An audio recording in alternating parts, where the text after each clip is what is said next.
Hey guys, welcome back to my channel. If you're new, Kamala Ntathu. If you're returning, Yabonga for coming back. Thank you so much for coming back to my channel. Guys, I'm here, I'm overwhelmed. I am so overwhelmed by reading the Bible because I'm just like, is this fiction or is this real life to illustrate some lessons? I don't know, are these parables or are these real life experiences? Because what the heck is going on? Guys, the Bible is overwhelmingly dramatic and I'm only on Genesis. I'm a girl reading the Bible because I am pursuing God. I feel like I need to know more about what I believe in, and I feel like at my big age, considering the amount of years that I've been born again, I haven't actually sat down and read the Bible. Like, it's sermons and sermons and sermons, but to sit down and hear what God is actually saying in His Word is something that I've never done. I have attempted to read the Bible from beginning to end, and I only stopped by Galatians.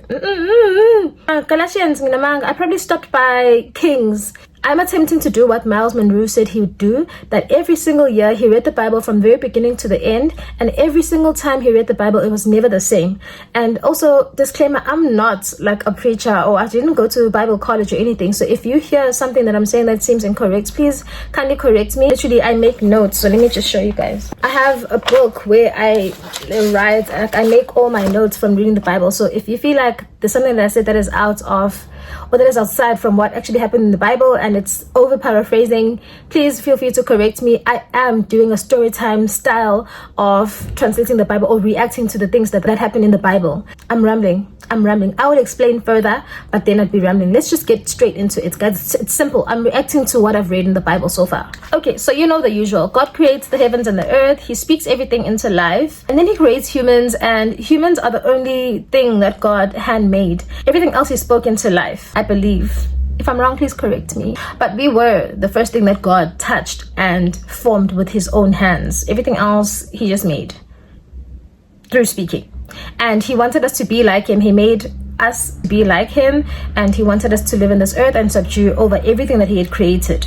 So He creates Adam and Eve, and He puts them in a very beautiful garden, and it's called Eden. You guys know the story. They sit in Eden, they're naked, and a snake pursues them and lures them into eating a fruit.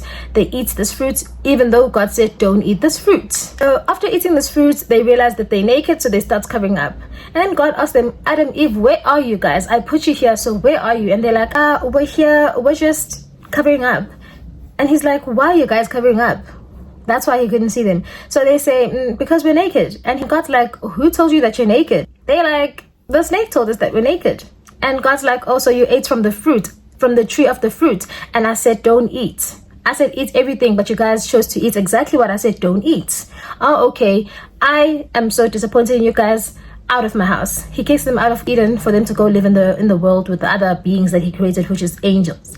I believe those, because He created man before He formed man from Udaga, from mud. Sorry, I need to consider that I shouldn't speak Zulu too much because I'm international. There's people from the Caribbean watching me. So He kicks them out. They go to live in the world. They procreate and they give birth to two sons, Abel and Cain. So both sons offered things to God, but God was only pleased with what Abel offered. Abel was he was a livestock guidance, but he had livestock and he offered livestock to God, and Cain offered fruits and veg, crops that he planted himself, whatever, crops that he grew, man. But God wasn't really pleased with the things that Cain offered.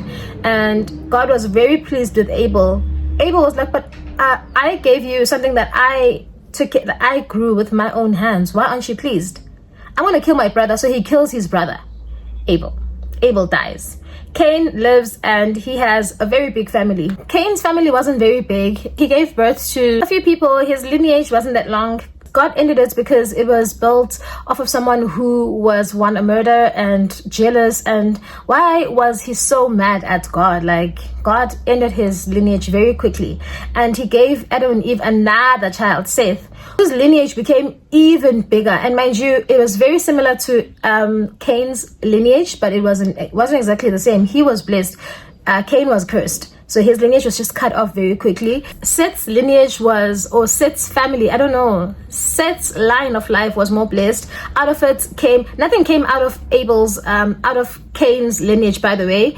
There was an Enoch there, but he didn't do anything. The Enoch that came out of Seth was evaporated.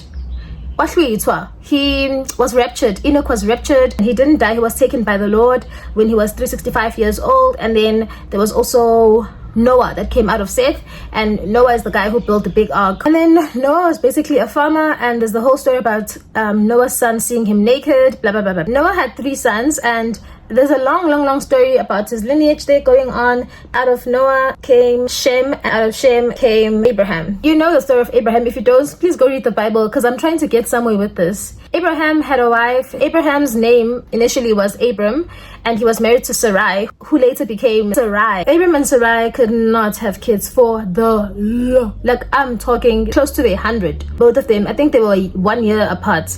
Abram was 100 years old and Sarai was 99 years old. When God kept saying, I'll give you a son and he will be a son of many nations. I'll give you a son, I'll give you a son, I'll give you a son. And Sarai was like, when are you going to give me the son? Because I'm so old. Abram said the same thing, and he was like, I am way too old for this promise of yours when my wife is barren. And because Sarai was like, okay, if God says he's going to give us a son, there has to be a son that comes, right? So let's take one of the helpers, Hagar. Let's take one of my helpers to help us fulfill God's promise. So she means to meet God's promise. Mistake number 1. But she does this, and Hagar sleeps with Abram and gives Hagar a son. What happened is God said to Sarai and Abram they should go to Canaan. Abram and Sarai took their niece Lot, and then they went to Canaan. And then to get in, Abram said to Sarai, you're going to act like you're my sister instead of my wife for us to get in. Tell Pharaoh that, hey, this is my...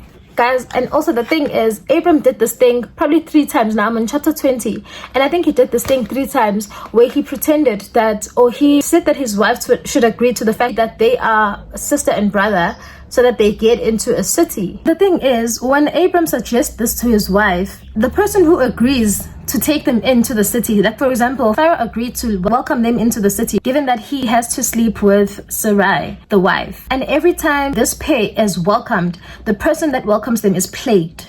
This time around, Pharaoh is plagued because he welcomed Sarai and Abram and Lot into his city to apologize to the and this is God shielding them from something much greater than just sex for 1 day just to sleep. Anyway, that's not the point of the story. Pharaoh apologizes and he's like, you know what, take all these sheep, take all of this livestock, take all these people and go to your Canaan.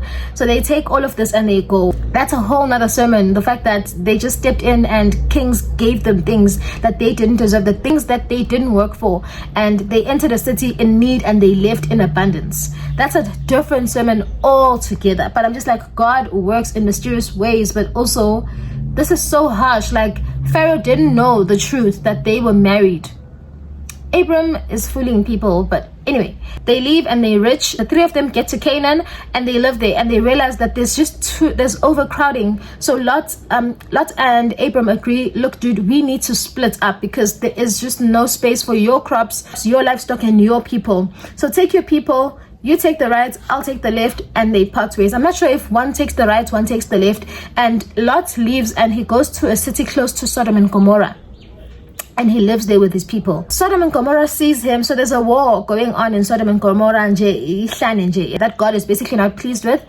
They capture Lot, he's captured into Sodom and Gomorrah, and the guys that he was captured with, someone escapes and they go and tell Abram that, hey dude, your niece was captured by Sodom and Gomorrah, you need to come and help him.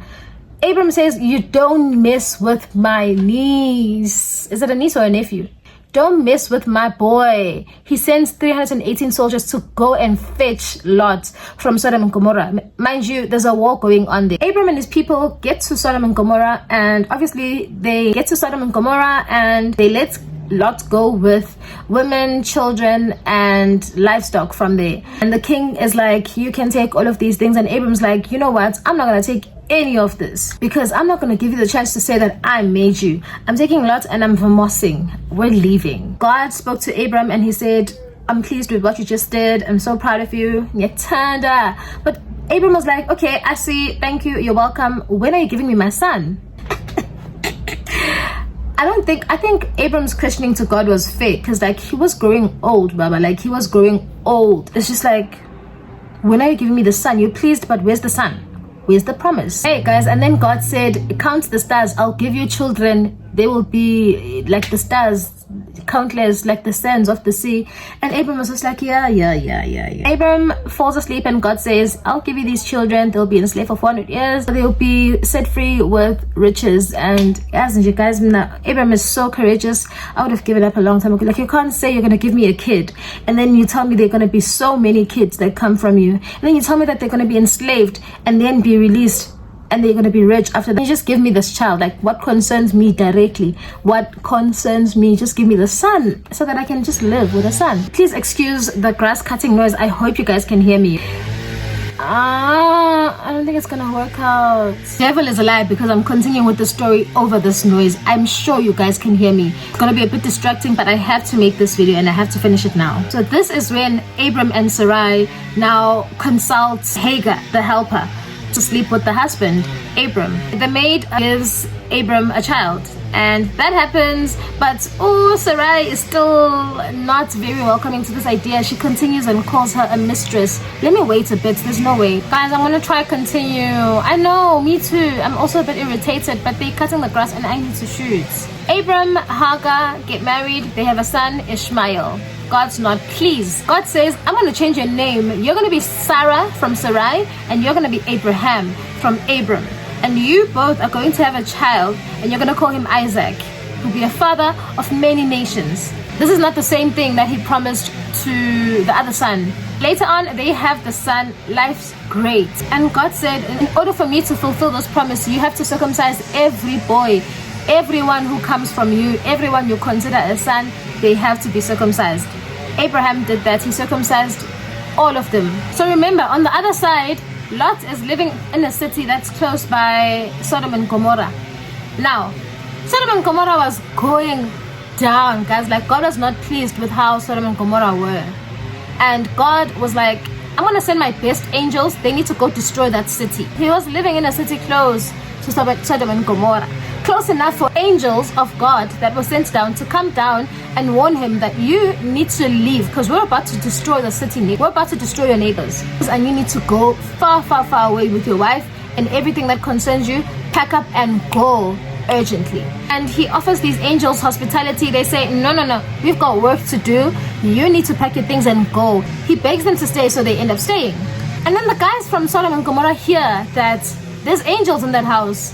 We need to see them. Like, we want to see these angels. Bring them out right now. So they go to Lot's house. They bang on the door. They bang on the windows. They bang and try to get in. Lot says, wait in here. Let me go out there and speak to these men. He goes out there in front of the door and he speaks to them and he's like, guys, I've got 2 virgin daughters. You can have them instead. Leave these men alone. These men are angels sent by God to destroy Sodom and Gomorrah. So the men outside from Sodom and Gomorrah are like, no, we want these 2 men. We don't care about your daughters. They try to get through the door. Even when Lot was standing in front of the door, these 2 men grab Lot and they're like, what the heck are you doing? We told you we're here to destroy these people and you're here. You're trying to trade your kids in to protect us. We don't need your protection. You need to take your things and go right now. So Lot is like, okay, I'll go. Where do I go though? And then they're like, you need to go to the mountains. This boy is still negotiating with angels that are trying to spare his life. This man is like, the mountains are not safe. What if these people from Sodom and Gomorrah still can reach me? What if danger comes to me? And the angels are like, oh, and then so Lot says, can I instead just go to the city that's close? But I feel like Lot was being so lazy. They're trying to spare your life. Guys, I'm probably in Genesis chapter 20 at this point. Let me just double check. Okay, so at this point, I'm around Genesis chapter 20. Guys, I really am apologizing for the grass cutting noise. Lot obviously negotiates. Guys, can I just go to the city neighboring this one instead? And I know that this city was so close because according to the Bible, he arrived just before the sun came out, which was when God destroyed Sodom and Gomorrah. As they were getting to the city in the early AMs, they just saw smoke. They heard sounds and they saw smoke and they knew that Sodom and Gomorrah had gone down. The sound should be better by now because the guys are gone. But I'm just like, let me go back to the story of Lot. Like, I feel like I just recorded all of that and I didn't comprehend. Like, I'm numbed. Guys, Genesis is actually unhinged. Like, Genesis is wild. The stories are wild. The stories are overwhelming. Because, like, what do you mean that as a dad, You would rather give out your daughters, your two precious daughters. They're not even married yet, they don't have kids yet, and you're willing to give them out to protect men that you just met. Are you not a pick-me? Are you not an ice boy? Who are you trying to impress? Guys, Lot is wild, willing to give out his daughters to protect men that he just met. That's crazy business to me. Like, Genesis is wild. This is wild. But anyway, we get to the part where they travel to the city instead of the mountains. The angel said, go to the mountain. Lot said, I'm scared of going to the mountain, so let me go to the city instead, the city next to me. They get to the city. Mind you, he said he's scared of going to the mountains, and then he gets to the city, and then he says he's scared at the city. Like, why didn't you listen? They said go to, and you said nah. Now you're at this place that you suggested, and you realize that you're scared. Ubatla ingi Lottie. I feel like Lot's name was given to him because he's a Lot. He's just a Lot. Like, there's a lot going on in his life. If you think this is it, you've not seen anything. Like, this is actually a lot. This is a lot. Like, this is too much. He gets to the city, now he's scared. Why did you not listen to the angels when they said go to the mountains? Mountains also symbolize a place of sanctuary. Why did you not listen to the first advice? He leaves the city with his two daughters that he was willing to give up. He's taking them up to the mountains that he was initially instructed to go live in. Then they end up living in a cave because he's living out of fear, because he didn't follow instruction, because he didn't listen. You didn't listen, Lot. You're being too much. Now he's living in a cave. Living like Neanderthals. They're living in a cave with his daughters. The daughters are like, look, no man's ever gonna find us up here. What are we gonna do? What are we gonna do to preserve this lineage? The firstborn's like, let's sleep with daddy. Girl, no. Somebody stop them. Like, oh my gosh, God, send these angels now. You need to send these angels. Leave Sodom and Gomorrah and come destroy the cave. Because why is this daughter saying, let's sleep with dad? That's not your daddy. That's dad. That is your father. Why are you suggesting that you get him drunk and sleep with him? You're raping your dad. Genesis is a lot. There's a whole lot going on there. Oh my gosh, there's a whole lot going on. I'm embarrassed to say this, but I mean, I don't know why I'm embarrassed, but like, it's not easy for me to say that they got their dad drunk, slept with him, following day, got him drunk again so that the lastborn could sleep with daddy. And guess what? They both got pregnant. Why? They wanted to preserve their lineage. That happened anyway, and I just wanted to react to the Bible because I'm just like, there's a lot going on and I can't just sit and read and look. Like, I'm overwhelmed. I don't think stuff like that could happen right now in 2025. Like, what do you mean that we use daddy to preserve our lineage? Is it absolutely necessary for us? And what are we preserving? It's not like we're rich or anything. Where are the animals? Where are everything? Because Sodom and Gomorrah, they've all been destroyed. Where are the crops? You can't say that you took sheep to the mountains. It's just you, daddy, and the cave. Lord Jesus. I'm sure you're wondering, where is Lot's wife at this point? Because remember, he took his wife, his kids, and everything that concerned him from Sodom and Gomorrah when they ran away to the suggested city. The wife didn't make it to the city. The wife did not make it to the city. Because the angel said, when you run away, don't look back. But when they saw that it was smoking up there by Sodom before the sun came up, the wife actually looked back. And she turned into a pillar of salt. Guys, like, there's no way that they turned into salt. Like, there's no way that she turned into salt. Like, I'm just like, there's no, sawoti. Benginomfazi jigi sengino sawoti. And ikshile la bengihlala khona. Imfuyo yami yonke into abantu bami bashile. I just don't know, guys. Like, I just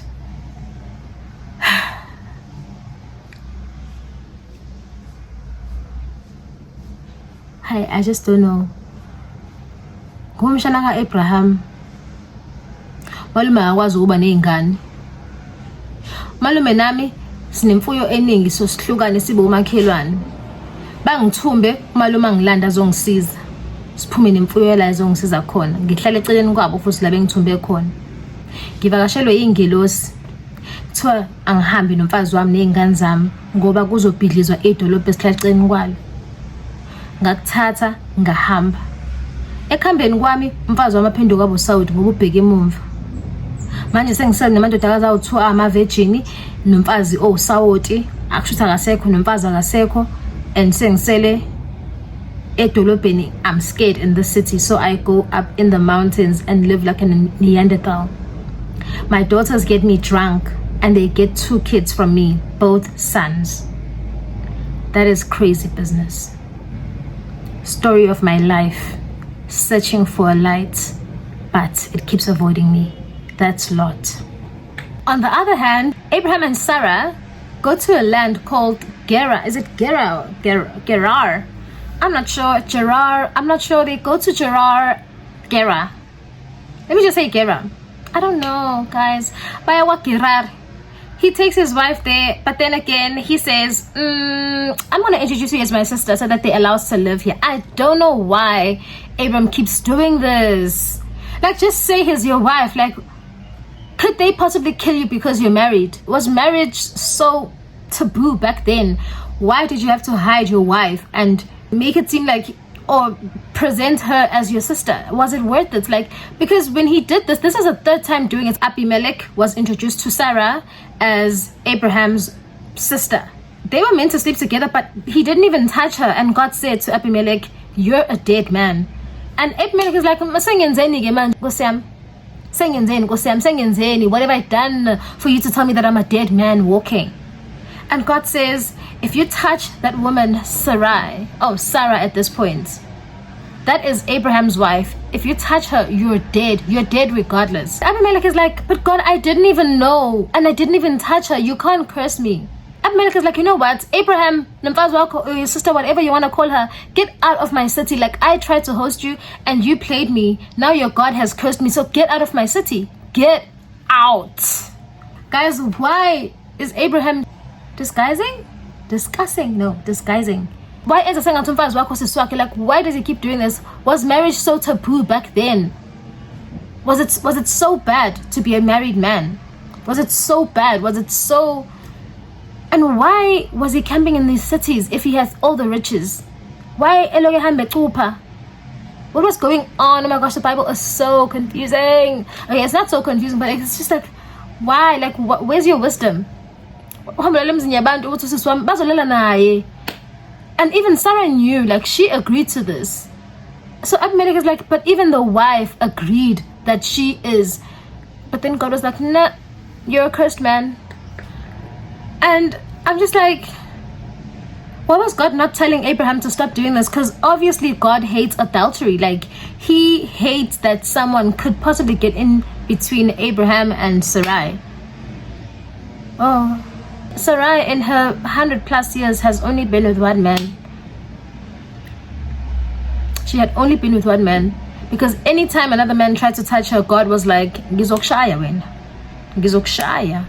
I will curse the person that touches this woman. She was so precious. I low-key feel like the thing of Abram lying so much about Sarah being his wife, it's just what men do. Like, men lie. And Abram being the father of many nations, a liar to many nations.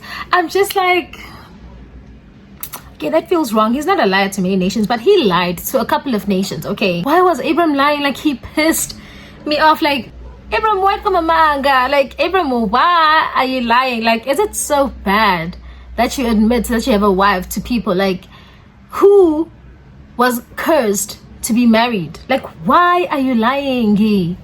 Why are you lying about Sarah being your wife? And Sarah, why are you being dumb? Why are you letting your husband pimp you into getting into cities?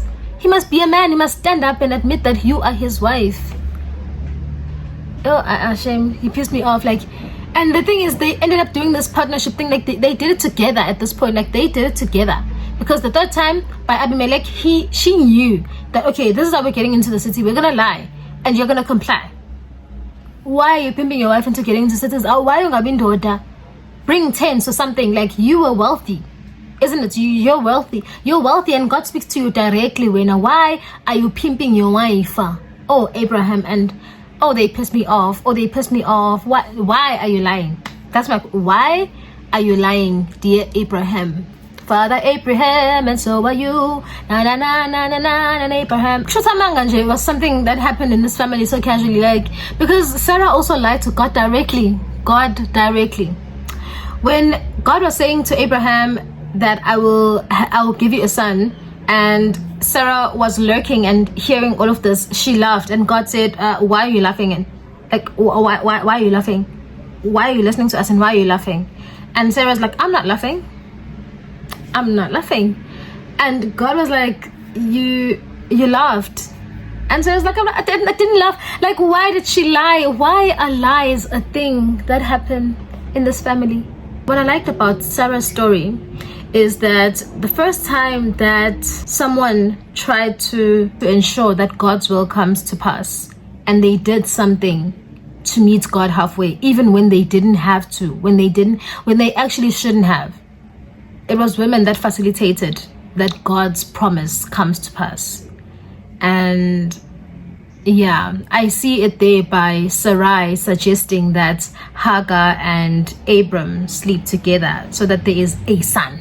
But back to Abram and Sarah, guys, were they not scammers? I feel like they were scammers. Did Abram even like his wife? Like, let's talk about how Abram didn't actually like his wife, because why? Either they were scammers or Abram didn't like his wife, because there's no way that it was taboo to be married back then. I don't believe it was.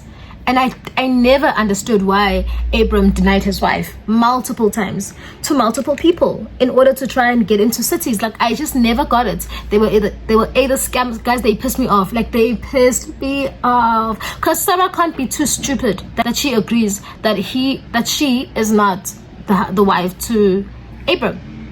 That she agrees to sleep with random men just for them to sleep there. Like, why as indoda unikela umfazi wakho ukuthi alale nomunye umfazi nenye indoda? Like, how can you casually agree to that? And as a wife, how dumb can you be to let your husband hand you over to different men like that just for you guys to get shelter for the night as you're walking through whatever journey? They pissed me off.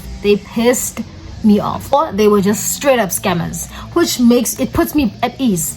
Okay, you know what? They were just scammers. It's okay. It happens. They were scammers. Hey, but guys, the Bible. Imagine getting God to promise you that you're a dead man because you welcomed people innocently. And then, like, Abimelech is asking, Abraham, why did you lie? Why did you lie? Because now you're getting me into trouble with God. Why did you lie? Mind you, I didn't touch your wife. But now I have this curse on me. So I want to try and apologize to God. Y'all, first of all, need to leave. And Abimelech tried to make amends by gifting Abraham with so many things in front of so many people, which could be embarrassing for a king. But Abimelech was like, you know what? Gracefully, I plead for you to leave my land and take all of this with you. And God eventually lifted the curse. God was going to close the wombs of all the women in the city that Abimelech ruled. But Abimelech was like, take all the goats, take everything, and leave us the heck alone, and go away with your wife and your lies. Abraham, if I ever meet Father Abraham, why was he the first man to lie?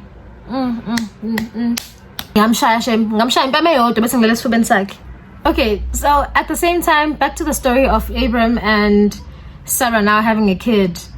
So Sarah is pregnant and she's like, God, how dare you make me pregnant at this age? So she's kind of embarrassed. I just got the sense that she's kind of embarrassed that she's behind with all of this. And, you know, the other lady, Hagar, she's still there with her child Ishmael. And it's now time to get Isaac off of the breast to get him to eat his first actual meal. And Abraham hosts a feast because his son is going to have his first plated meal. And well, it's a feast in Jawumnandi. I feel like it was a jubilant thing. I'm imagining a bride because our son is having carrots for the first time, boiled carrots. So Sarah sees Ishmael making fun of Isaac, And she's like, inganyamle, don't you dare bully my son. So Sarah says, Abram, I need you to get this kwebula out of my house. Sarah demands that Hagar is kicked out because her son made fun of her son. Is she not petty? Petty way, Sarah, petty way. You're so petty. Like, what hurt you? Maybe the fact that this woman has my husband's first child. You're so petty. Why would you kick out a woman and her baby? Those are two vulnerable people. How dare you? And Abram, why would you let this woman do this? Are you a man? What's going on? Guys, Abram being disappointed. Like, I can't believe God chose him. Hi guys, I have to speak about the story of Hagar. So chapter 21, I'm going to talk about that story on another video. I need to start reading from there now, moving on. So I'll read from 21 up to the very end of Genesis, and then I'll come back because I think it's 50 chapters. I'm not sure. Let me check. Yeah, there's 50 chapters in Genesis. So I think I want to try finish this today. The chapters are not very long. There's a lot of chapters, but they're not that many. Do you see how crazy the Bible is? If you ever want to say that your life is a mess, think of the Bible. Just think of the times of the Bible, because these stories are a lot. I'm overwhelmed. Abraham namanga akhe, Sarai nokuba impatha, Sarai nokuba nesihlungu, Sarai nokutatazela, Lot and being a lot. Yeah. I'll see you guys in the next video. Bye-bye. I have nothing else to say. If you feel like there's a part in the Bible that is more shocking than this, please let me know in the comment section. Like, the Bible is so interesting. I hope that God reveals more things to me as I read, but I can't overlook the fact that this is so traumatic. But yeah, thanks for watching. I'll see you on the next video. Bye.